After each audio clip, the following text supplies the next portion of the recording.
네, 안녕하세요. 여러분들의 구독과 좋아요로 이 채널이 유지되고 있습니다. 네, 영상 속도는 1.5배를 추천드리는 바이고요. 항상 구독자님, 멤버십 회원님들에게 감사하다라고 말씀을 드리면서 이번 내용은 비트코인 이번 주 어떻게 흘러가는지 해당 내용 한번 정리하는 시간으로 한번 준비를 해보았고요. 그 다음에 여러분들 제발 감기 걸리지 마시길 바라겠습니다. 저 죽을 것 같아요. 아무튼 농담이고요. 코가 계속 막히니까 대하기 약간 좀 번거롭긴 합니다. 일단 본 내용 곧바로 이어서 설명을 드린다고 하면, 일단 GBTC가 ETF로 전환되는 그 시점 직전에 프리미엄 차가 대략 한 요 정도가 나왔어요. 이거 잘 기억을 해 두셨으면 좋겠고요. 이 프리미엄 차가 계속 줄어들었죠. 그래서 지금에 있는 동향은 다음 전문가들이 대부분 이렇게 좀 보고 있는 실정입니다. 어떻게 보고 있냐? 즉 비트코인에 있는 순유입량과 순유출량을 좀 봐야 될 것 같은데요. 순유출 규모가 좀 더 많을 것 같다. 왜 그러냐? GBTC 쪽에서 나오는 물량이 생각보다 많다더라. 왜 나올까라고 생각했더니 프리미엄 차를 먹고 나오려고 하는 단기 물량이 분명히 존재를 할 것이다라는 주장이 있었고요.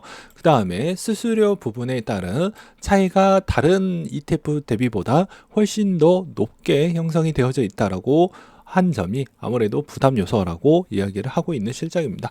그냥 간단하게 예를 들어서 설명을 드린다고 하면 GBTC ETF 수수료가 대략 한 1.5 정도로 저는 알고 있는데, 예를 들어서 이제 블랙록이 ETF가 0.3 정도가 나온다고 하면 1.5짜리를 굳이 쓸 필요성이 없죠. 여기서도 ETF를 공부를 해보셨던 분들은 아마 아시겠지만, 그게 실질 운용 보수 비용은 픽스로 되어져 있지만 그 외적으로에 따른 나머지 보수 비용은 또 거기에 딱 알파를 붙이게 되면 실질적인 운용 보수 비용은 어마무지하게 더 높아지게 될 수밖에 없다라는 것도 알아야 되겠죠. 예, 그런 것도 여러분들은 아셔야 될 것 같습니다. 그러니까 보관 비용 일단 들어가고, 그 다음에 매입할 때 이제 마켓 메이커나 뭐 기존에 있었던 그런 사람을 통해 가지고 이제 긁으니까 가격 책정 규모도 또 필요하겠죠. 그 다음에 또 하나가 뭡니까? ETF 말한 김에 이야기를 하지만 그 산 시점하고 지금에 있는 가격 추이에 있는 오차 비율을 좀 갭 차이가 발생을 하면 안 됩니다. 무슨 말이냐면, 나중에 이거 좀 뭐 주말 통해 가지고 만들어서 보여드리기도 하겠지만 그 갭 차이가 나면 안 돼요. 그리고 괴리율이 심각하게 벌어졌어도 안 됩니다. 예, 그런 거를 좀 신경을 써야 된다라는 것을 좀 이야기를 드리는 바이고요.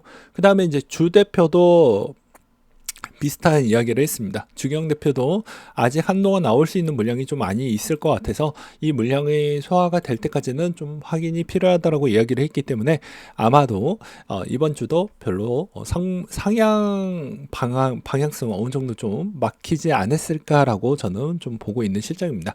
올라간다라고 해도 그렇게 슈팅이 크게 나올 수 있을 만한 요건들은 생각보다는 좀 어려울 것 같다. 그 대신 여기에서 핵심 포인트는 뭐냐?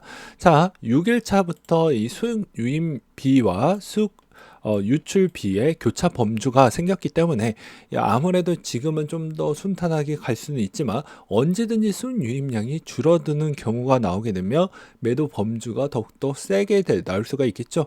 그래서 순유출과 순유입량을 여러분들은 꼭 잘 확인하시길 바라겠습니다. 그럼에도 불구하고도 정말로 비트코인 괜찮나요? 라고 하면 수입 유입량도 그냥 이렇게만 들었을 경우와 실질적으로 데이터를 보여주는 경우와 또 체감이 다르기 때문에 요 이야기를 좀 해보려고 합니다. 자, 이런 ETF 쪽에서 주식 신규 발행이 들어가게 되면요, 당연히 이 코인의 순매수가 이루어지게 됩니다. 그래서 비트와이즈 같은 경우에는 현물 ETF 상위 25위권에 ETF가 랭크가 되어져 있다는 걸 또 볼 수가 있게 되겠는데요. 이걸로 우리가 흔히 알 수 있는 거는 여기서도 보시다시피 아크, 그 다음에 여기서도 보게 되면 테더, 뭐 이런 쪽에서 계속 매입을 해주고 있다는 것도 볼 수가 있겠고요. 비트코인 200위권에 있는 거래소 주소들도 여전히 비트코인이 더 이상 내려가기에는 어느 정도는 적정 수준 조정이 일시적으로 나올 수는 있지만 장기적으로는 이렇게 순유입 규모가 워낙 많기 때문에 그럴 걱정성은 별로 없지 않겠냐라는 형태로 좀 봐주시길 바라겠습니다. 그러니까 지금의 약간의 고통은 좀 감내하시면서 볼 필요성이 있다라는 주장을 좀 내비치고 싶었고요. 그 다음에 또 다른 관점으로 S&P 500의 신고점 돌파가 비트코인과 같은 방향성 취지를 좀 보여주는 척도이다라는 주장이 또 나와주기도 했었는데, 암호화폐 애널리스트 케빈 스펜슨이 선행지표 역할을 좀 해왔다고 하지만요, 요거는 그냥 통화량의 추이에 따른 성장 조건이 둘 다 만족 조건이 나왔기 때문에 그렇게 보는 게 맞을 것 같다라고 생각을 합니다. 대부분 그래프 접목시켜서 보면 얼추 비슷하게 나옵니다. 그래서 이런 점을 좀 보셔야 될 것 같고요. 그 다음에 또 주기영 대표에 있는 또 메시지도 마찬가지로 이번 분배 비중이 스위칭 분배 비중이 어느 정도 끝나게 되면 아무래도 다시 강세장으로 가지 않겠냐라고 볼 수가 있게 되겠습니다. 그 다음으로 또 블룸버그 애널리스트가 ETF 구종의 비트코인 보유량의 마이크로 스트래티지의 40% 정도까지 따라왔다라고 했던 내용을 또 볼 수가 있었고요. 아크 셰어스가 현물 ETF 2.5억 순유입 시장의 성숙도가 좀 보여진다라는 이야기를 또 하기도 했습니다. 그 다음으로 또 비트코인 수요 급증 다양한 투자 기회의 하나일 뿐이다. 프랭클린 템플런 CEO도 여기에서 또 좋은 이야기를 또 해 주셨기 때문에 계속해서 이쪽 비트코인에 힘을 주려고 하시는 대상자들이 여전히 더 많이 남아져 있다는 걸 확인을 해볼 수가 있겠고요.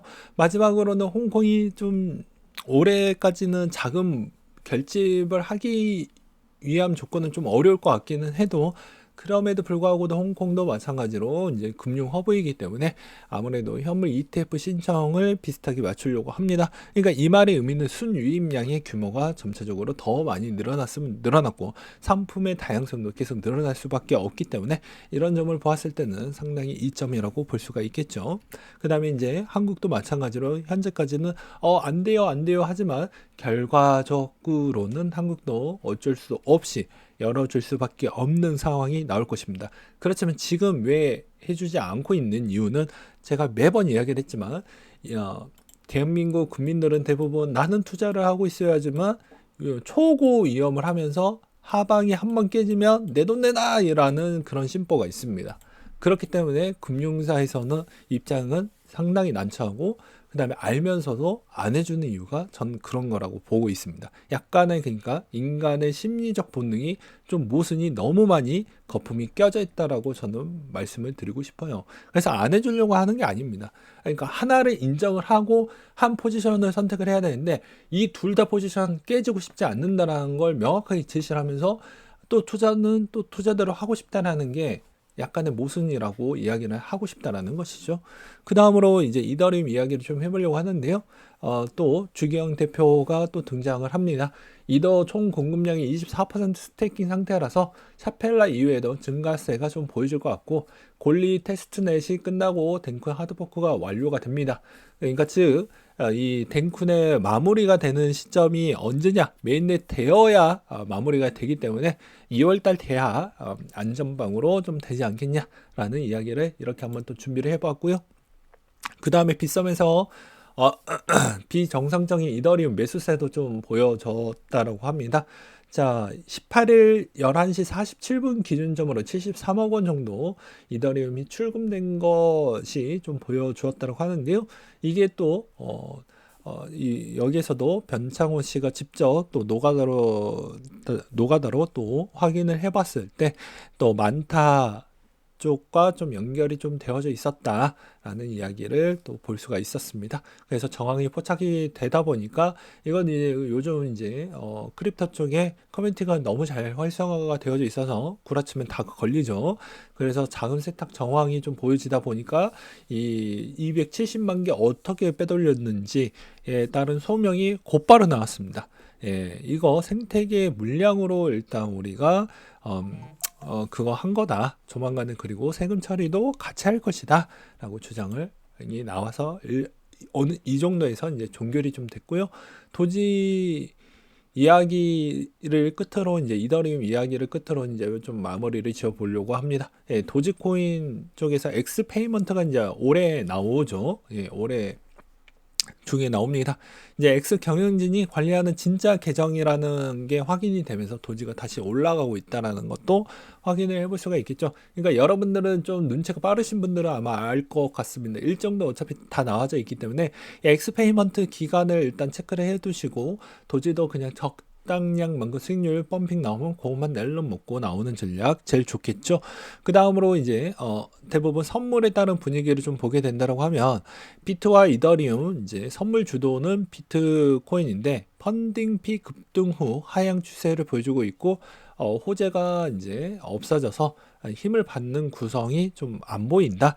그 다음에 이더리움은 상승 시점에서 먹을 수 있는 범주가 간단하게 이야기하면 좀 더 많다. 볼륨도 많이 빠져져 있고 펀딩비도 아직 튄 게 없고 그렇기 때문에 선물의 이제 기여도가 그렇게 좀 많진 않지만 나중에 이제 이게 좀 많이 올라갈 수 있을 것 같다라는 이야기를 좀 하고 있죠. 그래서 펀딩비 급등 후 설거지장은 가격 상승과 음범피 함께 왔기 때문에 이것에 초점을 한번 두어봅시다 라는 내용을 끝으로 한번 준비를 해 보았습니다. 마지막으로 어떤 분이 인젝티브 코인으로 30회 정도 수익성을 가져갔다라고 하는데요. 그러니까 자기만의 있는 그런 철학, 투자 철학을 그대로 몸소 실현을 했다라고 볼 수 있습니다. 이 BBBB라는 게 많이 찍혔죠. 이거는 분할 매수를 진짜 열심히 했다라는 걸 볼 수가 있습니다. 그러니까 불장에서 내가 한 코인 진짜 미친 듯이 공부해서 이거 좀 믿을만 하다라고 생각을 하면 미친 듯이 매입을 해서 승부를 보았고 그게 또 요 시기에 테마의 적합성이 딱 맞아 떨어졌고 운도 좀 따라 주었다라고 볼 수가 있겠죠.